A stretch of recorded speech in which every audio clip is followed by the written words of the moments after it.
You clearly want to make some, so why not just make it? So I'm scared. Of what? I don't know.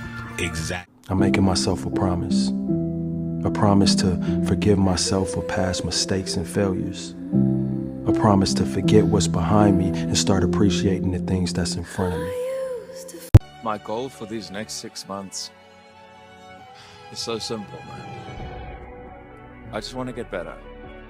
Every single day. Believe in yourself, stand up for yourself, fight for yourself, and learn how to speak up. Because I'm just now learning to do that.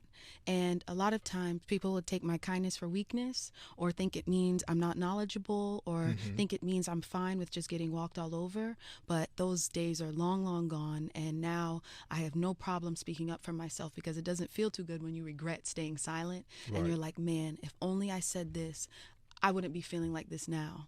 And I don't want to live life having regrets or wishing I moved more the way that I wanted to, or things like that. So you have to teach people how to treat you. So that's what I would say. 31 hard to hear things that would have revolutionized my 20s in honor of my 31st birthday. Number 1, your allergy to rejection is holding you back. Number 2, people are not thinking about you, good or bad, as much as you think they are. allow that to set you free. Number 3, if they never talk to you unless you initiate it. They don't like you. Number 4, if they pretend not to know you when they're with other people, they don't like you. Number 5, if they're consistently too busy to speak to you, they don't like you. Number 6, you deserve to spend your time with people who like you. Number 7, if they care about you, being honest about how you feel won't scare them away. Number 8, if they don't care about you, suppressing your feelings won't make them stay. Number 9, trying to be something you're not will only highlight the parts of yourself you're trying to hide. Number 10, Cool looks a million different ways, but it's mutually exclusive with inauthenticity. Number 11, you know what's cooler than being cool? being nice. Number 12, your biggest regrets will be the times you mistreated people. Number 13, people includes yourself. Number 14, you will regret the things you didn't try to do So much more than the things you tried to do and failed. Number 15, stop watching what I eat in a day videos. Number 16, delete the calorie tracking app.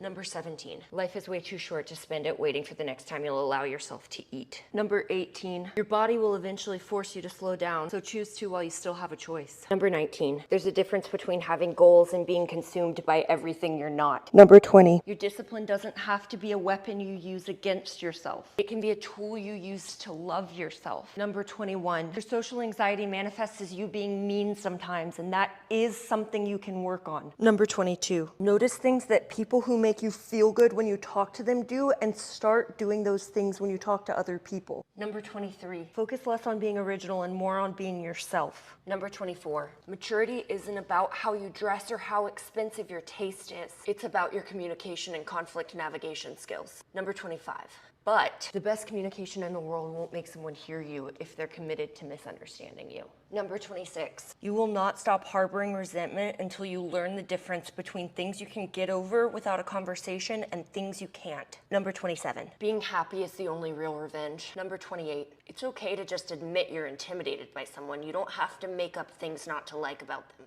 Number 29, I know they're inconvenient. I know you're busy, but get the dog anyway. Number 30, sometimes you have to lose people so you can come back to them in a healthier way. Number 31, be present is probably the most trite advice on the planet, and it's also the only thing that matters. You will never be 20 again. You will never be 25 again. You will never be 31 again. You will never get this day of your life back. Once it's gone, please live it. Okay, you want to know something? This is how dumb you look every time you resist an emotion. It's raining, and you don't have an umbrella, so you just put your hand up like this, and it literally, like, you're resisting it, but it doesn't stop you from getting wet. It doesn't stop you from feeling the rain. Now, the experience of being in the rain without doing this feels like this. Feels like allowing. It just feels like, okay, I'm getting wet. This doesn't have to feel comfortable, right? This can still feel uncomfortable. Like, I still feel cold. I still feel like, oh my gosh, like I'm getting really wet. My hair sucks. And I don't know when it's gonna stop. I literally don't know when this rain is gonna stop. It could be in the next 5 minutes. It could be in the next day. It could be in the next week. But I know for a fact that this rain will end, just like every other seasonal change, just like every other fucking emotion. It's gonna end. And that just like it just brings me so much peace, because when I think of my emotions like the weather, I don't get too attached to them.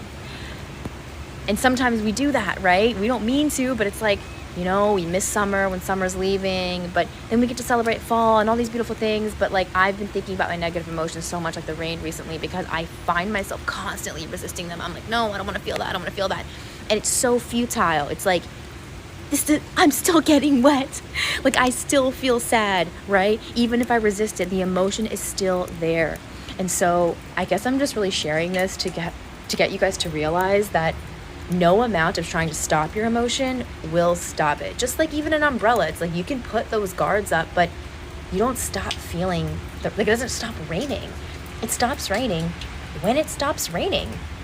And that's like your sadness. Those are like your tears. It's like it'll pass when it's ready to pass, but your experience of that can be much more chill than that. Like you can actually, so lame, you literally can learn to dance in the rain instead of waiting for the storm to pass. You know what I mean? I've really just kind of learned to just keep being a good person.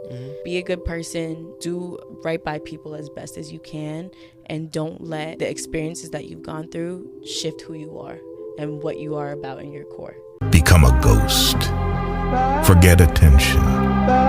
Just grow in private. This part of my life is called peace. Remember this. Old habits do not open new doors. You must eliminate in order to evolve. Don't feel bad to just cut a person off. Sometimes you just gotta let it go and let God. You gotta let people go and let God figure it out. Like if it's worth it, it'll come back. If not, I ain't doing it. Because sometimes we hold on to things, that's that loyalty. That's that good heart, you know, like trying to hold on to things, trying to help people that's not helping you. What is something you didn't pay enough attention to early on and had to learn the hard way? I wasn't prepared for that. Just give me a second. Sure. Oh, I'm sorry. Just give me a second. Time with people. I've lost too many people. And we think we have so much time. We don't.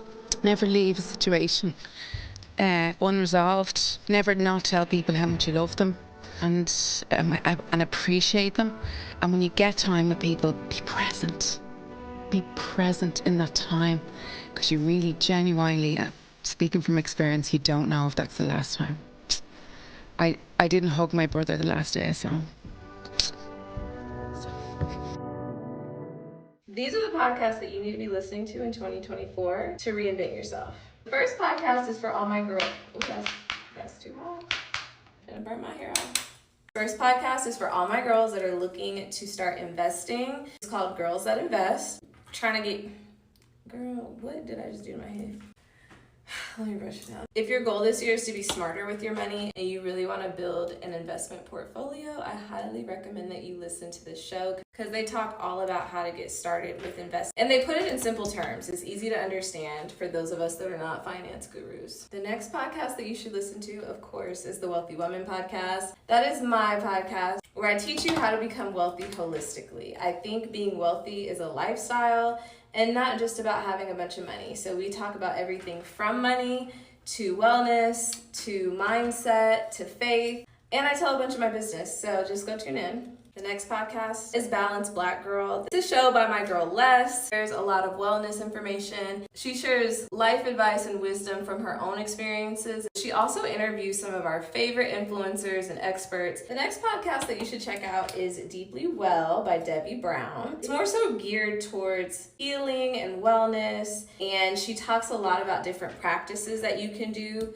to support your healing journey and so that you can develop a really good wellness routine. And then next we have the podcast called Can't Afford Therapy. This one right here is very relatable. I love it because one of my favorite podcasters, Antoinette, is on there, and she also has another show called Around the Way Curls, which I've been listening to for years. But Can't Afford Therapy is a show with her and a few other co-hosts, and they have like really relatable conversations about what they're going through and what they're working through. It's gonna help you process your own thoughts and your own feelings around things. In the comments, let me know which of those podcasts you already listened to, as well as which ones you plan on checking out. How to become unrecognizable by summer. Water with lemon, hot. No gluten, no GMOs, no processed foods, no refined sugar, no eating until noon. 10% incline. 45 minutes, no days off. Remember that fruit carbs are still carbs.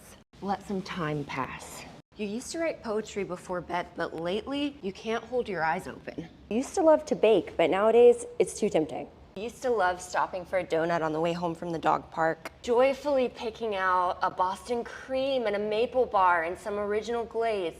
But now when your boyfriend asks if you want to stop, you say, no, I'm trying to be good. You used to listen when your friends talked, but tonight you can't stop looking at the bread on the table. You add up everything you've eaten today as they speak. You think to yourself, okay, 1 piece, no butter, and I'll go for a run after this. First thing in the morning, you used to pray. Now you go straight to the bathroom mirror, lift up your shirt, and look at your stomach.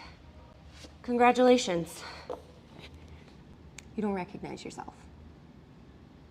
Those people, once again, are not emotionally intelligent. The way that I know that people are not, I see how people apologize. The most vulnerable act that you can do as a human is apologize. Because when you apologize, yes, that's one of the most vulnerable. Yes, because in that apology, whenever you are apologizing, right, this means this goes 2 ways. You are acknowledging that you have possibly stepped out of your integrity or your morality and offended somebody. That takes a great level of vulnerability. In those apologies, most times there are 2 emotions and feelings that show up: guilt and shame.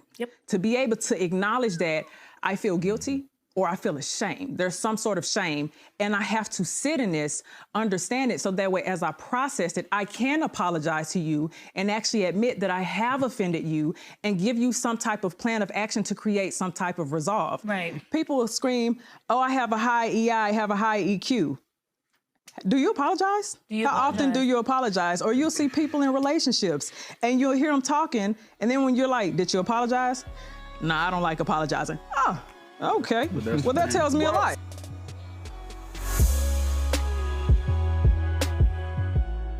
What is the best thing that you hate about yourself the most is going to be the thing that changes your life?